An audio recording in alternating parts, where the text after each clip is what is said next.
Merci beaucoup, Monsieur le maire. Mon intervention sera dans la droite ligne de mon collègue Éric Chall et concerne de la même manière la cité scolaire François Villon.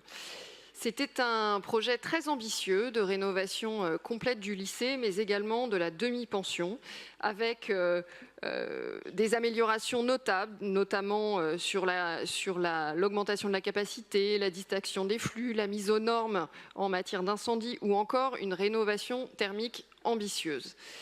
Et comme c'est malheureusement trop souvent le cas dans les cités scolaires, le sujet du financement semble faire capoter ce projet extrêmement nécessaire pour toute une cité scolaire.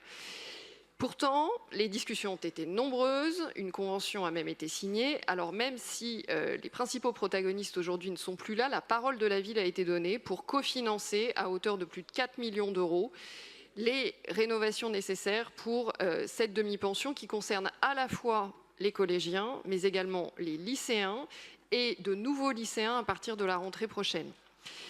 Alors, comme Éric Chall, je vous demanderai donc de revenir sur cette décision pour plusieurs raisons. D'abord parce qu'il est bon de ne jamais revenir sur la parole donnée et malheureusement, effectivement, entre Hélène Boucher et Chaptal, on a le sentiment que ça devient une habitude concernant les cités scolaires.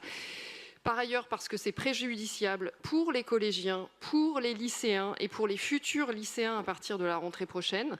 Et puis enfin, parce que ces retards vont engendrer un surcoût qui sera aussi préjudiciable aux finances de la ville. Donc, Madame la maire, rassurez-nous, nous avons besoin d'avoir votre confirmation que ces 4 millions d'euros seront débloqués pour que les travaux puissent se lancer le plus rapidement possible. Je vous remercie.